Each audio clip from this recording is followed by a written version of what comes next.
आप सोच रहे होंगे कि मैं क्या कर रहा हूं। मैं युद्ध की तैयारी कर रहा हूं। वही युद्ध जो ज्वालामुखी की भांति कभी भी फट सकता है। युद्ध वही जीतता है जो युद्ध में व्यतीत होने वाले समय से अधिक समय युद्ध की तैयारी में लगाए। जो योद्धा अभ्यास क्षेत्र में जितना अधिक समय दे, रणभूमि में उतना ही कम रक्त बहेगा। एक सामान्य लौ और तीखी तलवार में अंतर यही है कि एक तीखी तलवार को कड़ी अग्नि परीक्षा से होकर जाना पड़ता है। लौहकार की मार खानी पड़ती है। एक तलवार जितनी पीड़ा सहेगी, उसका वार उतना ही प्रबल होता है। इसलिए पीड़ा से घबराए नहीं, उसका सामना करें, उसका अभ्यास करें, क्योंकि यही अभ्यास जीवन के युद्ध में आपको विजयश्री बनाता है। जब मेघ छाते हैं तो क्या होता है? अंधकार छा जाता है। मेघ गरजते हैं, बिजलियां कड़कती हैं, वर्षा होती है।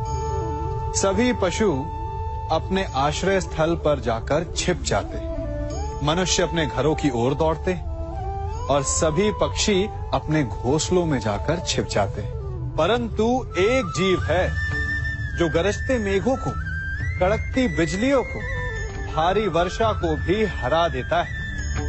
वो जीव है बाज, क्योंकि वो समस्या की जड़ों से ऊपर उड़ता है।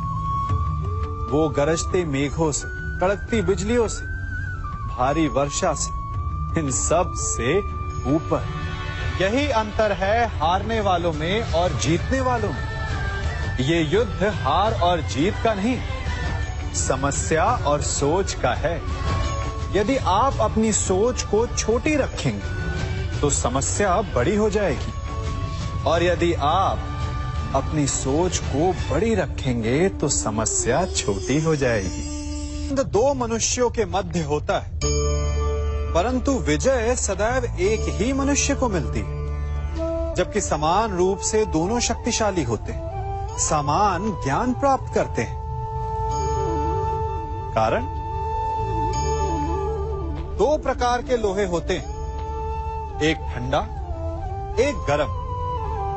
कभी सोचा है? लोहकार लोहे को लोहे से ही काटता है, परंतु सदैव ठंडा लोहा ही गर्म लोहे को काट पाता है। और यही नीति मनुष्यों पर भी लागू होती है। जब युद्ध होता है तो जिसके मन में ईर्ष्या होती है, जलन होती है, आक्रोश होता है, वो गर्म लोहे के समान। और जिसका मन शांत होता है, जिसका मन संयम से बंधा होता है, वो ठंडे लोहे के समान है। और वही ईर्ष्या और द्वेष नामक गर्म लोहे को काट सकता है। इसलिए यदि जीवन के संग्राम में विजय प्राप्त करनी है तो अपने मन को शांत रखें, क्योंकि गर्म लोहे की भांति ईर्ष्या और क्रोध जैसे भाव को रखने वाला मनुष्य सदैव शांत स्वभाव के मनुष्य के समक्ष निर्बल है। शक्ति ईर्ष्या और क्रोध में नहीं, शांति और संयम में है। सभी बड़े सदा यही कहते आए कि यदि आगे बढ़ना है तो अपनों का साथ दो। सत्य कहते हैं, अपनों का साथ देना ही चाहिए, परंतु साथ देने से पूर्व ये अवश्य पहचान लेना चाहिए कि अपने हैं कौन। क्या अपने वही होते हैं जिनके साथ हमारा रक्त संबंध होता है, या अपने मित्र? अपने वो होते हैं जो हमें सद्कार्य के लिए प्रेरित करें, हमें आगे बढ़ाएं, हमारा साथ दें। और वो जिनका साथ देने से समाज का नाश हो, धर्म की हानि हो, वो सगे हो करके भी सगे नहीं होते। इसलिए जब अपनों की परिभाषा का चुनाव करें तो उन्हें अपना माने जो आपका साथ दे, उन्हें नहीं जो हमें अज्ञान के मार्ग पर ले जाएं। सीमा एक रेखा ही नहीं, एक परिभाषा भी है। सीमा हर किसी की होती है, प्रेम की, धैर्य की, मित्रता की और शत्रुता की भी। और जो सदैव सीमा में बंधे रहते हैं वो सामान्य मनुष्य बनकर रह जाते हैं, परंतु जो समय आने पर सीमा तोड़ देते हैं वही भविष्य बनाते हैं, क्योंकि सीमा केवल आपको मर्यादा में नहीं रखती, आपको बांधती भी है।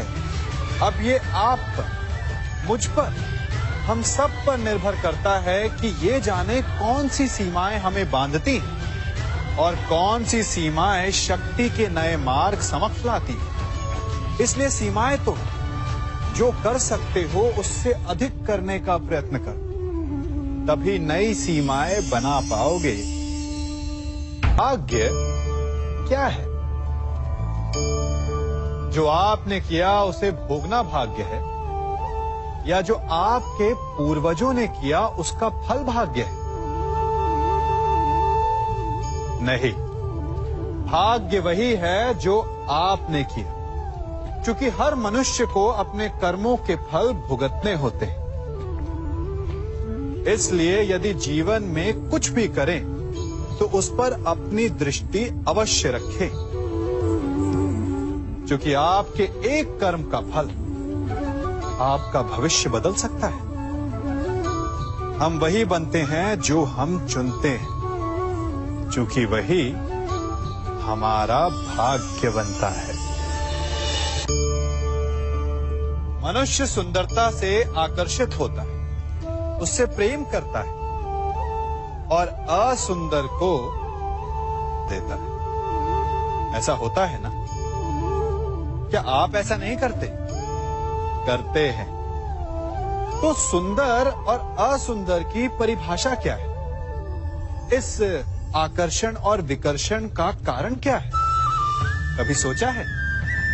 कभी सोचा है कि जिससे आप प्रेम करते हैं, जिसके प्रति आप आकर्षित होते हैं, अचानक से उसके लिए मन में वितृष्णा आ जाती है, और जिसके प्रति घृणा होती है उसके लिए एकाएक आपके मन में प्रेम उमड़ आता है। कारण है दृष्टिकोण। क्योंकि सुंदरता आपके मन में होती है, आपके सोच में होती है, आपके दृष्टिकोण में होती है। इसीलिए किसी को कीचड़ में खिला हुआ कमल सुंदर लगता है और किसी को निर्मल चंद्रमा में भी कलंक का धब्बा दिख जाता है। यदि आपको सुंदरता अनुभव करनी, हर पल आनंद में रहना है, तो अपने दृष्टिकोण को सुंदर बनाएं और अपने आप सब कुछ सुंदर बन जाएगा। हम अपनी सोच और संसार की मान्यता के अनुसार अपने विचार बनाते हैं। जैसे सत्य कहना धर्म है, असत्य कहना पाप, सहनशीलता धर्म है और क्रोध करना अधर्म, उपकार करना, जीवों पर दया करना धर्म है और निष्ठुर होना अधर्म। परंतु क्या यही सत्य है? क्या कभी कभी परिस्थितियां इन आवेशों को उल्टा नहीं कर देती? करती है। यदि इस संसार में कुछ धर्म है, कुछ पुण्य है, कुछ महान है, तो परिस्थिति के अनुसार चलना। जटायु स्मरण है आप सबको, वो जिन्होंने रावण पर क्रोध किया था, उस पर आक्रमण किया था। उस समय जटायु का क्रोध पाप नहीं था, धर्म था। इसीलिए अंत में उन्हें भगवान राम की गोद मिली। और कुछ ऐसे भी होते हैं जो धर्म को सहनशीलता समझकर हर अन्याय को सहते हैं और अंत में वो बाणों की शैया पाते हैं। यदि कोई पशु या व्यक्ति अकारण आक्रमण करके किसी निर्दोष के प्राण लेने की चेष्टा करे, तो उसके रक्षा हेतु उसका वध कर देना पाप नहीं, समय की मांग है। क्योंकि आक्रमण भी आत्मरक्षण ही है। यदि किसी दुष्ट की सहायता करने से सामान्य मनुष्य को कष्ट पहुंचे, पीड़ा पहुंचे, तो उसे सहायता ना देना ही धर्म है। अकारण क्रोध अस्वीकार्य है, परंतु यदि क्रोध से कुछ शुभ हो, पाप बाहुभीत हो, तो क्रोध और दंड भी धर्म ही है। संसार का सबसे बड़ा पाप क्या है? असत्य बोलना, हत्या कर देना, चोरी करना या किसी का अपमान करना। संसार का सबसे बड़ा पाप है किसी निर्बल को सताना, और संसार का सबसे बड़ा दंड भी उस निर्बल के मुख से निकली हाय है। आप देख रहे हैं मैं क्या कर रहा हूं? मैं लौह पिघला रहा हूं, और ये लौह पिघलता है इस चमड़ी की बनी धूनकी से निकली हवा से। तनिक सोचिए, एक मृत पशु की खाल से बनी धूनकी इतने कठोर लोहे को भस्म कर सकती। ठीक उसी प्रकार आप चाहे जितने भी शक्तिशाली क्यों ना हो, यदि आपने किसी निर्दोष, किसी निर्बल को सताया, तो उसके मन से निकली हाय और उसका श्राप आपके जीवन को भस्म कर सकता है।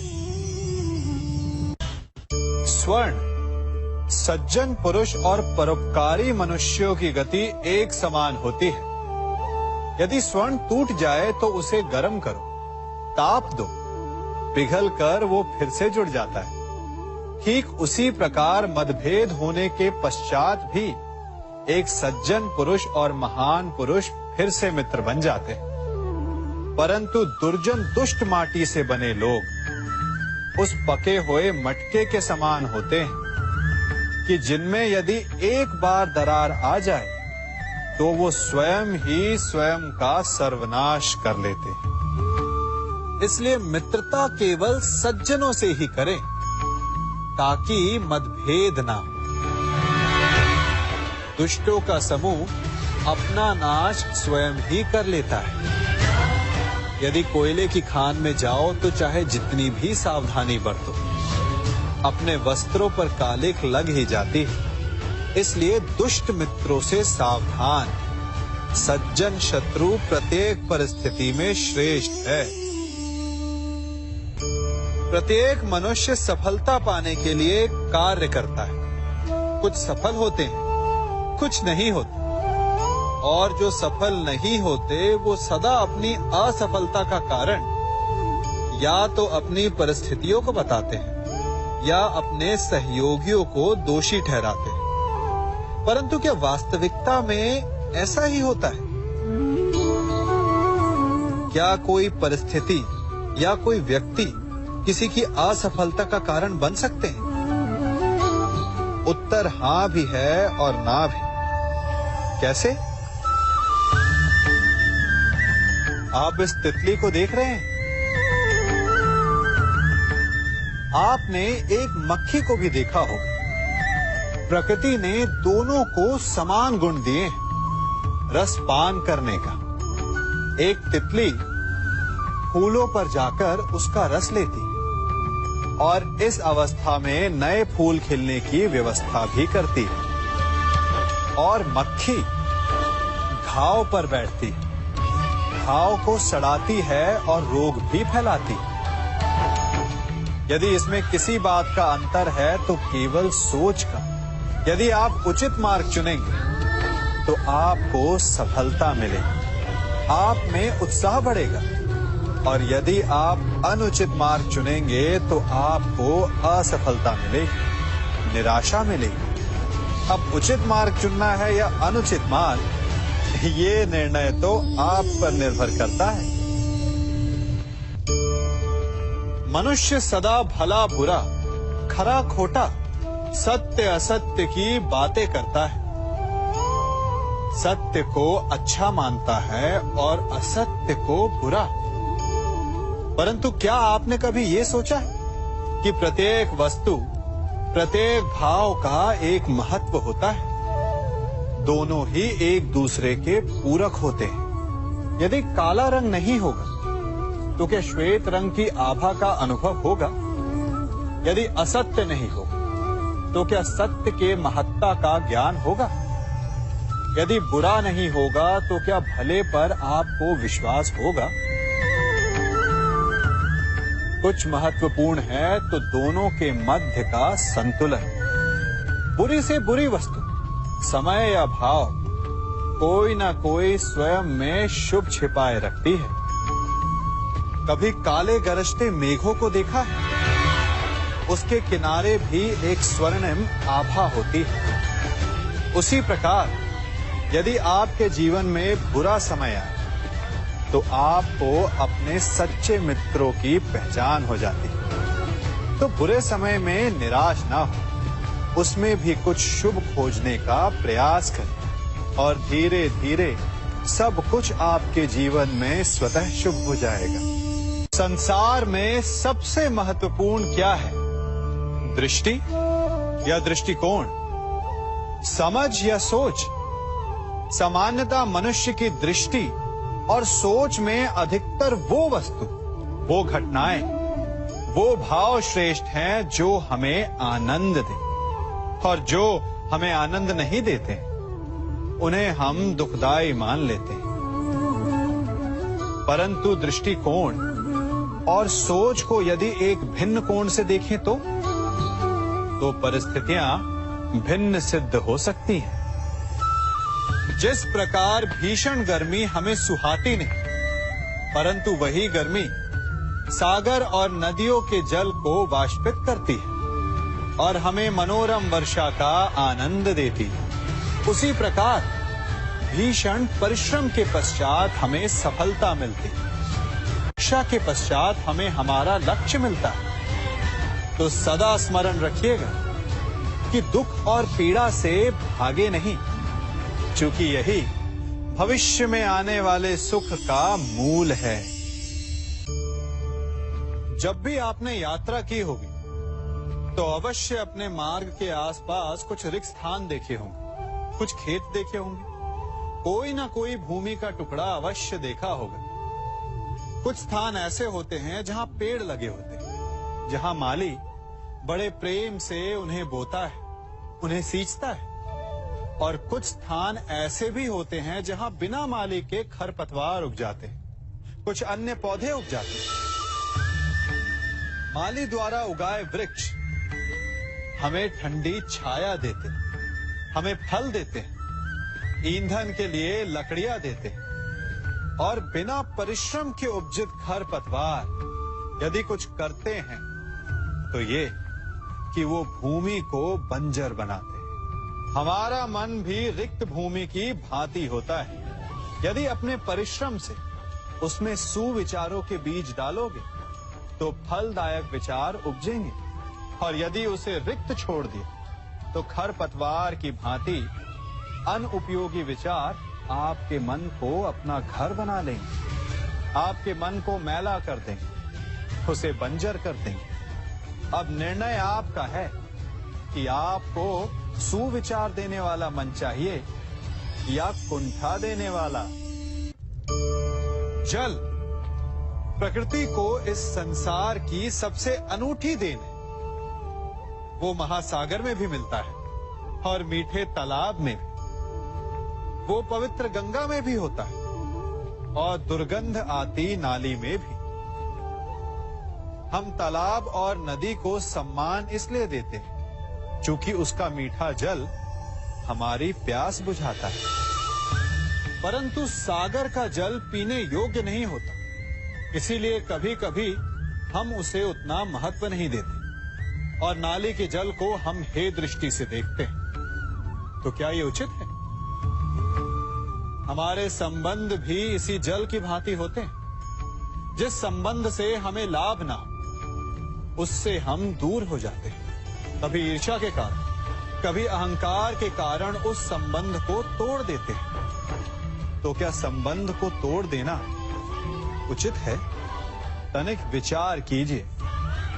माना कि सागर का जल फसल नहीं दे सकता, परंतु मोती तो देता है।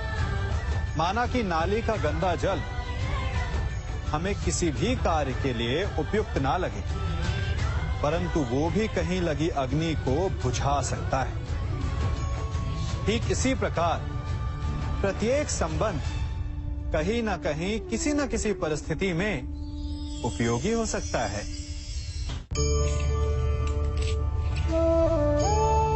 बड़ी विकट समस्या है। मुझे स्मरण ही नहीं हो रहा कि इस गुच्छे की कौन सी चाबी इस ताले को खोलेगी। बड़ी देर से प्रयास कर रहा हूं, परंतु ये ताला खुल ही नहीं रहा।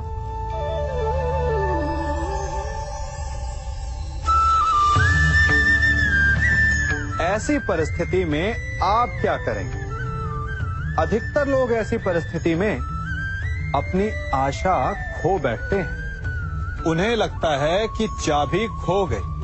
वो तिलमिला जाते हैं, क्रोधित हो उठते हैं। परंतु उस समय धैर्य रखें तो गुच्छे की अंतिम चाबी ताला खोल सकती है। कुल्हाड़ी का अंतिम प्रहार वृक्ष को काट के गिरा देता है, परंतु क्या सत्य में कुल्हाड़ी का अंतिम प्रहार वृक्ष को काट के गिरा देता है? आपको आपका लक्ष्य दिला देता है? नहीं। आपका निरंतर प्रयत्न ही आपको सफलता दिलाता है। जब आपका मन निराश है तो अपने कार्य में दुगनी उत्साह से जुट जाइए, क्योंकि अनावरत बहता जल ही कठोर चट्टान को काट सकता है। सफलता का मूल है परिश्रम, प्रयास और आशा। मनुष्य का जीवन ऋतुओं के समान होता है। आज ग्रीष्म तो कल वर्षा, परसों शीत। तनिक संकट आया तो हम संयम खो बैठते हैं। तनिक ऋतु बदली तो हम अधीर हो जाते हैं। अपने आक्रोश में, अपने क्रोध में हम उनसे ही संबंध बिगाड़ लेते हैं जो हमारे अपने होते हैं। क्यों ऐसा होता है ना? हमें लगता है कि हमारे अपने हैं, फिर से मना लेंगे। परंतु स्मरण रखिए, सदा ऐसा करना संभव नहीं होता। सागर की उछलती लहरों को तट सहता है, और यदि तट ही टूट जाए तो बाढ़ आ जाती। हमारे संबंध भी दूध की भांति होते हैं। दूध तपकर उबल सकता है, परंतु यदि उसमें खटास आ जाए तो वो फट भी जाते हैं। और फटे दूध को चाहे जितना मत लो, उसमें से माखन नहीं निकलेगा। इसीलिए अपने संबंधों को संभल कर निभाना चाहिए। मनुष्य की सबसे बड़ी दुर्बलता क्या होती है? सोचिए। धन, प्रेम, अहंकार। मनुष्य की सबसे बड़ी दुर्बलता होती है उसके रहस्य। चाहे आप कितने भी शक्तिशाली क्यों ना हो, कितने भी प्रबल क्यों ना हो, परंतु उसके रहस्य उसके नाश की चाबी होती है। इसलिए यदि प्रबल रहना है, शक्तिशाली रहना है, समर्थ रहना है, तो अपने रहस्य को किसी को भी ना बताएं, ना मित्र को और ना ही शत्रु को, क्योंकि समय पड़ने पर कब कौन शत्रु हो जाए ऐसा कहना संभव नहीं। विभीषण को रावण के अमृत कुंड का ज्ञात था, इसीलिए प्रभु श्री राम रावण का वध करने में सफल हो सके। इसलिए उचित यही है कि आप अपने रहस्य को स्वयं तक ही सीमित रखें। मनुष्य का मन बड़ा विचित्र होता है। कल्पना में ही विकास करता है, संपन्न भविष्य का स्वप्न देखता है, और कल्पना में ही जो नहीं हुआ उससे भय खाता है। और यही भय मनुष्य का सबसे बड़ा शत्रु है। हमारे भविष्य के मार्ग में, हमारे आनंद के मार्ग में सबसे बड़ी बाधा है। अब आप लोग मुझसे पूछेंगे कि इसका तोड़ क्या है, भय से मुक्ति कैसे पाई जाए? तो ये प्रश्न आप स्वयं से पूछिए। तनिक सोचिए, जब आप एक सुंदर भविष्य की कामना करते हैं तो उसे पाने के लिए आप परिश्रम करते हैं ना? ठीक उसी प्रकार भय से मुक्ति पाने के लिए आप उससे लड़ जाएं। और उसका निवारण आपको स्वतः ही मिल जाएगा। इसलिए जब भी भय आपको सताए तो उससे भागे नहीं, उससे घबराए नहीं, क्योंकि भय का काम ही होता है आपको भयभीत करना। इसलिए जब भी भय आप पर आक्रमण करे तो आप भी उस पर पहले ही आक्रमण कर दें। हम सब मित्रों के साथ रहना चाहते हैं, शत्रुओं से दूर रहना चाहते हैं। क्यों? क्योंकि हमें जीवन में आनंद पाना है, जीवन में आगे बढ़ना है, स्वयं को संपन्न देखना है। और यदि किसी से भी आप पूछेंगे कि जीवन में सफलता पाने के लिए सबसे अधिक आवश्यकता किसकी होती है, तो हर एक आपको लगभग एक ही उत्तर देगा। सफलता प्राप्त करने के लिए आपको सच्चे मित्रों की आवश्यकता होती है। परंतु यदि आपको और अधिक सफल होना है तो आपको केवल मित्रों की नहीं, शत्रु की अधिक आवश्यकता है। अब आप कहेंगे, ये मैंने कैसी बात कर दी? तनिक स्वयं सोचिए। जब भी संकट आता है तो मित्र क्या करते हैं? आपकी सहायता करने के लिए आपके साथ खड़े हो जाते हैं। और संकट के समय में शत्रु और बड़ा संकट बनकर हमारे समक्ष खड़े हो जाते हैं। मित्र हमें सहायता देते हैं, अपनी शक्ति देते हैं, परंतु शत्रु आपके भीतर छिपी शक्ति को बाहर लाता है, आपको और अधिक बलवान बनाता है। संगति या साथ, मित्र और साथी मनुष्य के व्यक्तित्व के लिए सबसे महत्वपूर्ण होते हैं। अब आप कहेंगे, ये कैसे? मनुष्य अवश्य अपने व्यक्तित्व के लिए उत्तरदायी होता है, परंतु मनुष्य संगति में ना चाहते हुए भी उसका व्यक्तित्व संगत की भांति हो जाता है। इन पात्रों को देख रहे हैं, मध्य में जल रखा है, इसमें दूध है और इसमें मलिन कीचड़ रखा है। यदि मैं इस जल को इस दूध में मिलाता हूं तो ये जल दूध बन जाता है, और यदि इसी जल को इस मलिन कीचड़ में मिलाता हूं तो क्या हुआ? ये जल कीचड़ बन गया। ऐसी कोई युक्ति नहीं कि जल बिना घुले मिले दूध या कीचड़ में अपना अस्तित्व बनाए रखे या उनसे अलग रहे। और ठीक ऐसा ही मनुष्य के जीवन में भी होता है।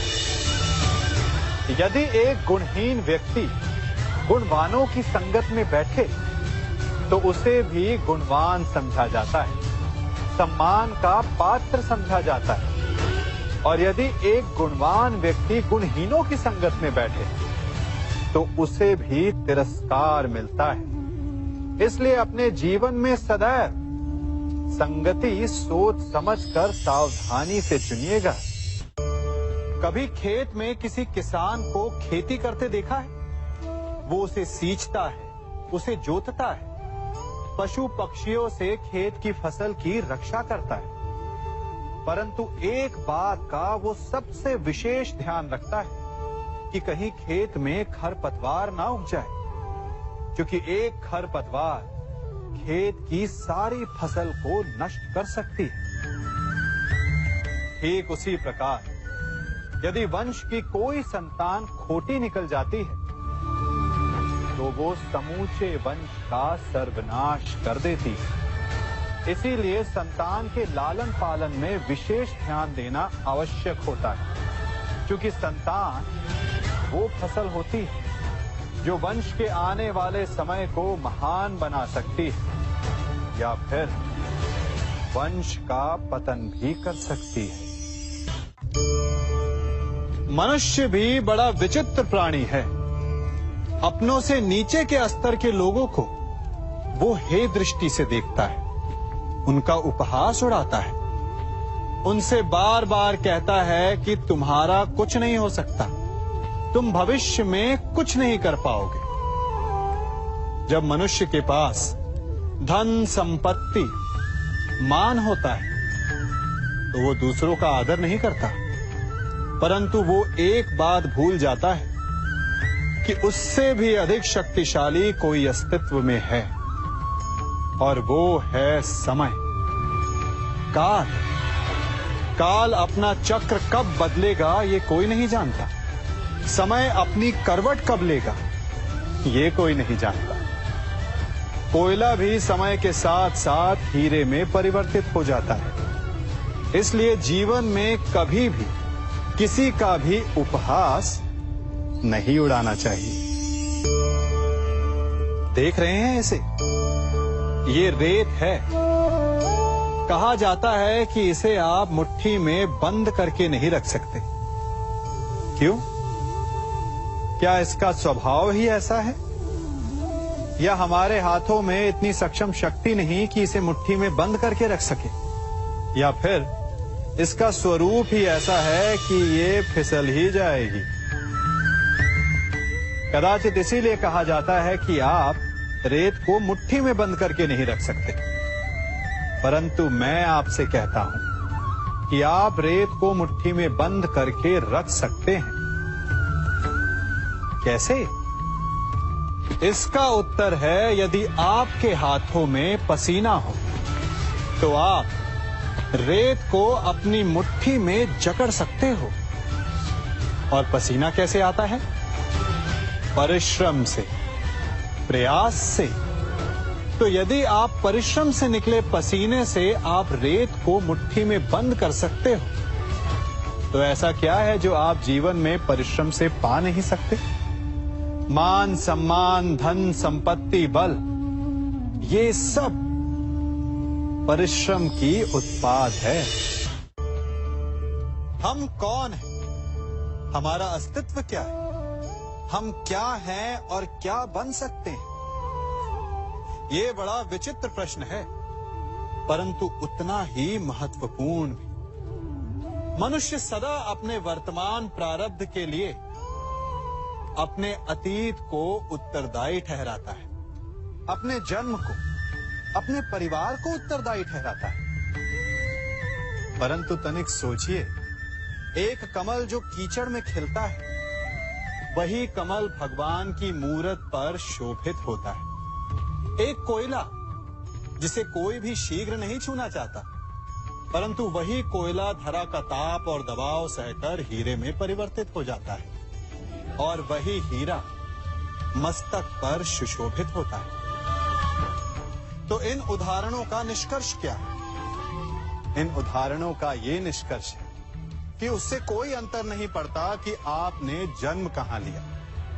आपके कर्म आपका स्तर निर्धारित करते हैं।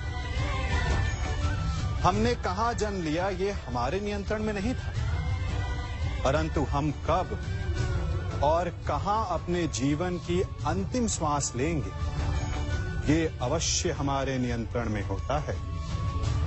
तो कर्म कीजिए, अपने जन्म की उलाहना मत दीजिए। एक मनुष्य सदैव शांति और अपनी स्वतंत्रता चाहता है, परंतु जैसे उसे ये अधिकार मिलता है, वो दूसरों का प्रभुत्व छीन लेना चाहता है। वो उनका अधिकार, उनकी स्वतंत्रता को छीन लेना चाहता है। वो ऐसा अपने आनंद, अपने लाभ के लिए करता है। अपने लाभ के लिए वो दूसरों का शोषण करता है। जो आलोचना नहीं करता उन पर अधर्म करता है। परंतु वही मनुष्य एक बात का स्मरण रखना भूल जाता है कि उसके कर्म ही उसे उसका फल भी देंगे। उसका प्रारब्ध उसे उसके मंतव्य तक अवश्य लेकर जाएगा।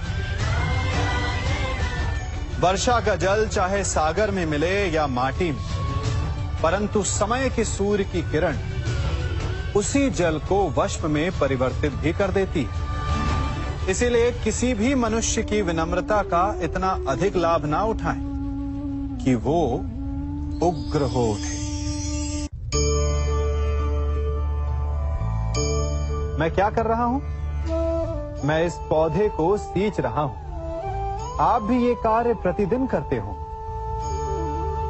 जब इस पौधे को जल देंगे तभी ये फलवित होगा, इसमें से फूल निकलेंगे, इसकी सुंदरता बढ़ेगी।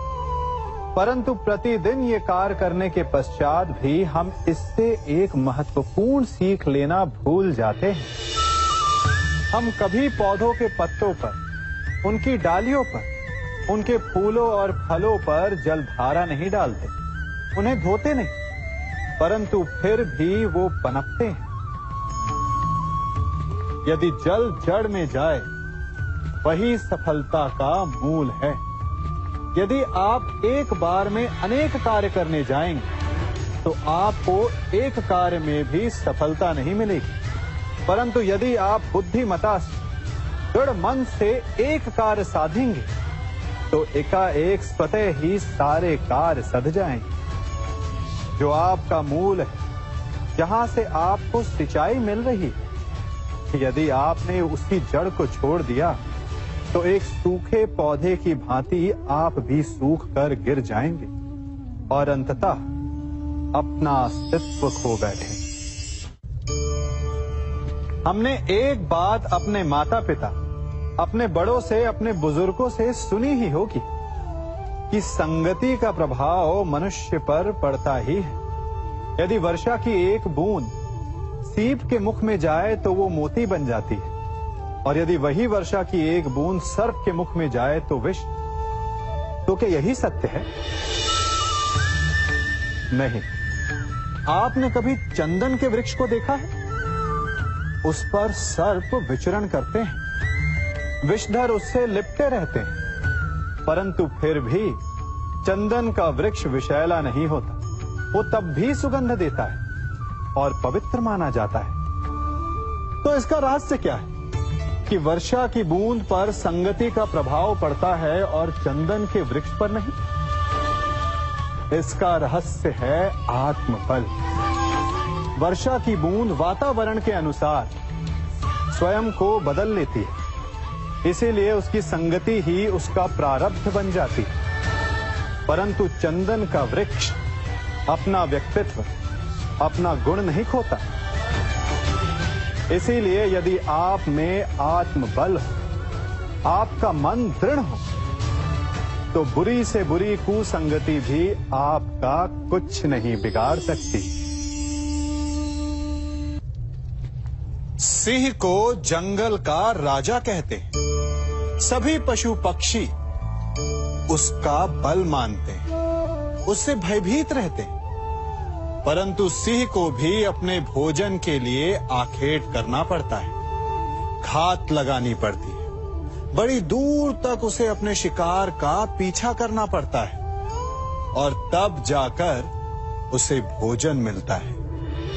और कई बार उसके ये कठिन प्रयास भी असफल होते हैं। यदि सिंह ये सोचकर बैठ जाए कि मैं तो वन का राजा हूं, मेरा भोजन स्वयं मेरे मुख में आकर गिर जाए, तो वो भूखे मर जाएगा। क्या समझे? राजा हो या रंक, उद्यम सभी को करना पड़ता है, क्योंकि मेहनत, परिश्रम यही तो सफलता की कुंजी है। यदि जल पाना है तो कुआं खोदने में पसीना बहाना ही होगा। यदि सफलता पानी तो रात दिन परिश्रम करना होगा। बिना परिश्रम के तो देवों को भी अमृत नहीं मिलता। इसलिए परिश्रम कीजिए, आज नहीं तो कल सफलता अवश्य मिलेगी। देख रहे हैं इसे? ये बड़ा भयंकर अस्त्र है। अब आप कहेंगे कि ये छोटी सी धातु भला किस काम की? आप चाहें तो इस धातु से वस्तुएं जोड़ लें, या फिर चोट भी खा सकते हैं। ये एक धातु लकड़ी के दो पट्टों को एक करके जोड़ सकती है, या फिर आपके शरीर में लग जाए या चुभ जाए तो आपको बहुत बड़ा घाव भी दे सकती है। इसलिए एक बात सदा स्मरण रखें, कोई भी वस्तु छोटी या बड़ी नहीं होती, सबका अपना महत्व होता है। यदि आपको स्वयं बड़ा बनना है तो कभी किसी को छोटा समझने की भूल ना करें। यदि छोटों का साथ लिया तो आप स्वयं बड़े बन जाएंगे, और यदि उनका तिरस्कार किया तो इस धातु की भांति चुपकर वो आपका मार्ग भी रोक सकते हैं।